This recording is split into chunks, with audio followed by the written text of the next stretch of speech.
En 1987, l'ancien garde forestier partageait ses connaissances de la forêt sur FR3 Bourgogne, forêt de celle dont on fit des maquis.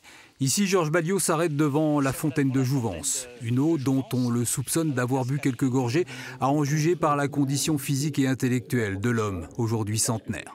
Georges Balliot, déjà décoré de la médaille de la ville il y a quelques mois, ne court pas après les honneurs, même s'il les mérite. Il a 19 ans quand il rejoint le maquis Laurent, à Tarsul. Il y mènera le combat de sa vie pour la liberté, un engagement dont il se souvient aujourd'hui comme empreint d'évidence. Je tenais ça de la formation de mes parents, je tenais ça des instituteurs qui ont toujours expliqué la liberté, ce que c'était, comment ça se conservait, etc. C'est naturellement que j'ai fait ce que j'ai fait, pas autrement. Vous savez, à la Gestapo, là, sur une chaise, trimballée partout, avec des coups de pied. Mais les gens ne savent pas ce que c'est. Si les gens se souvenaient de ces trucs-là, mais on n'en serait pas là encore où on en est. Quand je vois les gens qui se battent, quand je vois qu'il y a des guerres, mais c'est pas possible. C'est pas possible. Moi, je trouve ça horrible, horrible.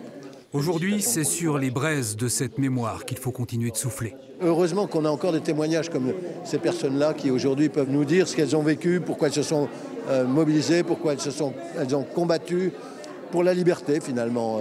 Et comme le disait Georges Balliot, la liberté finalement c'est quand on la perd ou quand on l'a perdue qu'on en connaît vraiment le prix et la valeur. Ils sont tous les deux en fait avec ma grand-mère l'âme de la famille. Leurs mots nous ont bercés depuis tout petit et c'est des choses on se sent fort de ça dans notre vie tous les jours.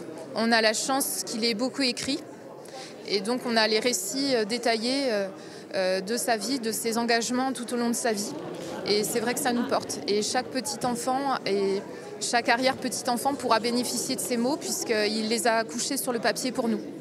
Et parmi les souvenirs d'un siècle, il y a celui de cet anniversaire qui reste pour lui le plus beau de sa vie. Georges Balliot fêtait ses 20 ans, c'était le 6 juin 1944, le jour du débarquement.